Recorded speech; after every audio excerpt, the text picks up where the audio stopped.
a fumble, and Doug Pederson announced this morning that Hurts will get the start again Sunday against the Cardinals. Tell me he doesn't look like Russell Wilson running. It's the same arm. They look the exact same running. I thought this was very exciting. Yeah. I know Philly's pretty much out of it. And, the Saints, that's not really a game you want to lose if you're the Saints. No kidding. That was a big loss. I thought it was very significant. I did not think that the Eagles were going to get this win because, it matters to the Saints to get that game. And it matters to the Eagles, too, obviously. But, the Saints are the best of the NFC. They needed to get that game. I think it's very interesting, and I think there's a lot of repercussions from him going out there and getting that win. There's sometimes in sports, something happens to a league that just ensures its growth. One of the things that is so good for the NFL, how many of now that you've added athlete to the quarterback position, not just your classic drop back 6'5" guy, how many of these quarterbacks you throw out there for the first time and you're like, oh, you can win games.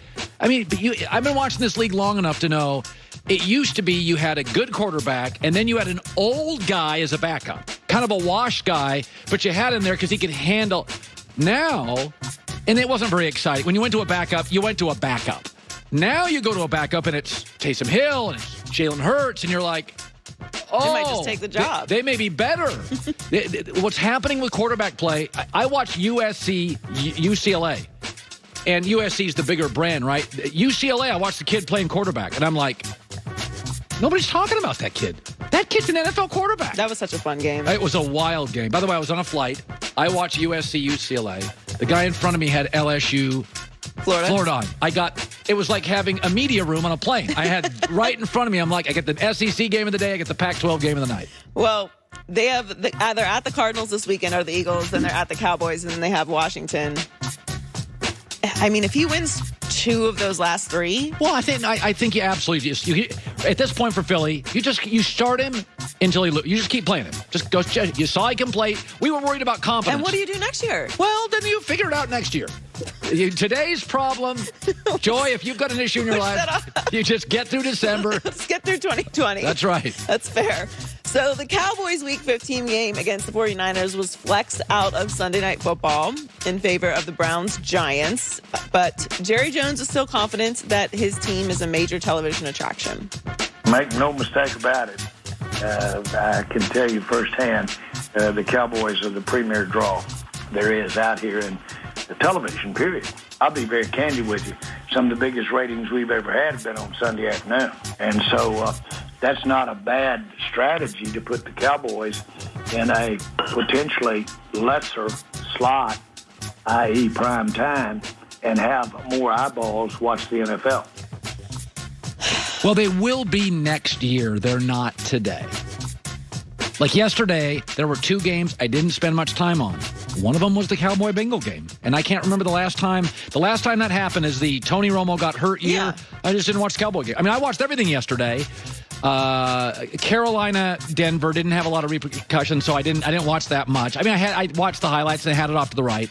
Cowboys, Bengals, I saw plays only. I never gave it 8 minutes. There's just down years in brands. The Cowboys are the biggest brand in all of sports, all around the entire globe. They're the biggest. Yeah. So they're going to be fine next year. But this year, they are not a draw. I'm with you. There was nothing interesting about that Bengals. Nothing. The Bengals don't even have Joe Burrow.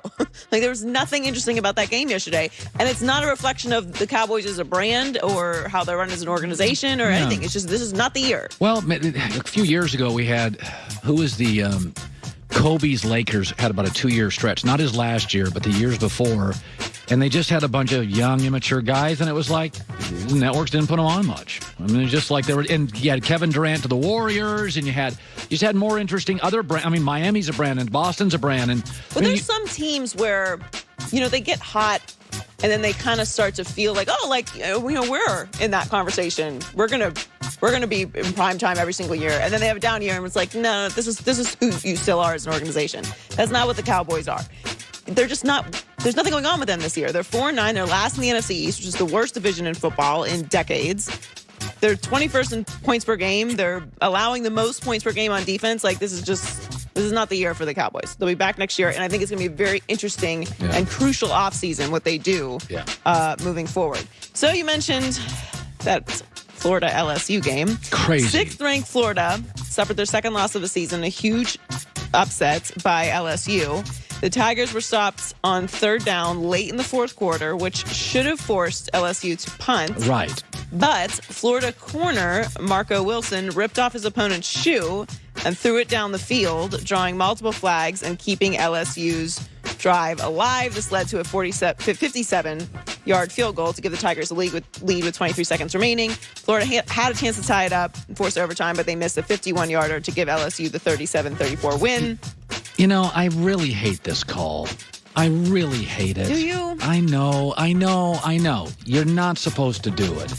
But God, you're a 17, 18-year-old kid, and you get the shoe, and you didn't throw it at anybody. I hate it. I just hate the call. Listen, I'm a troublemaker myself. But come on, you've got to have more composure than that. I mean, you just do. You do. I know. You're right. But I saw it, and I was like, oh, God, that ball. I mean, it's not the end of the world, but there's sportsmanship. Like, you can't do this. And look, all of his teammates just start mauling him as soon as it's done. Like, what are you doing? What are you doing? You cannot do that. I know you can't.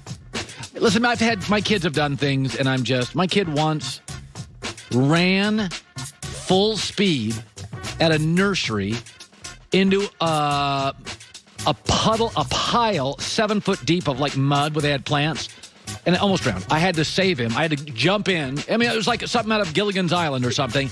And I'm like, I was so furious, and I was like, oh, he's a kid. And I watched that, and I'm like, okay, he's not going to do that 7 years in the NFL. He's a kid. No, I don't think he's undraftable because he did that. No, but you cannot do that. You can't do that. Like, you can't do it. You know you can't do it. I feel terrible for him. I feel bad for him, but it's a hard way to learn a lesson. We've all learned very hard lessons, right? All right, Joey with the news. Well, that's the news. And thanks for stopping by. The Herd Lie News. Okay, so I'm not a conspiracy theorist.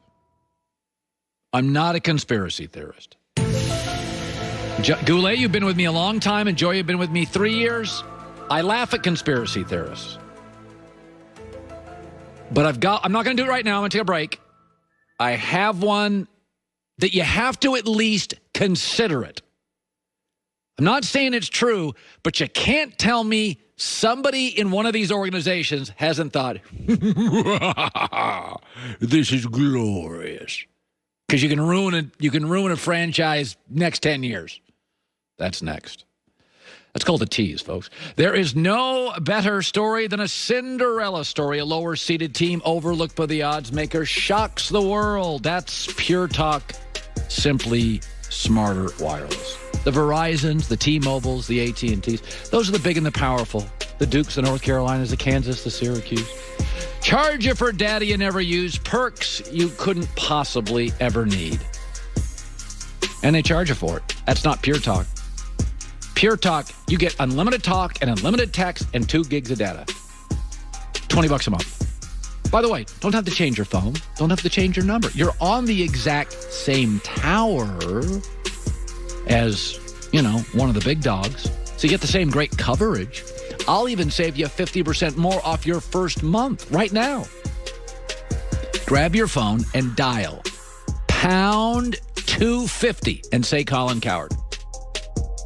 Dial pound 250 and say Colin Cowherd. Simply smarter wireless. You'll save $800 a year. You're not using all that data anyway. The Herd.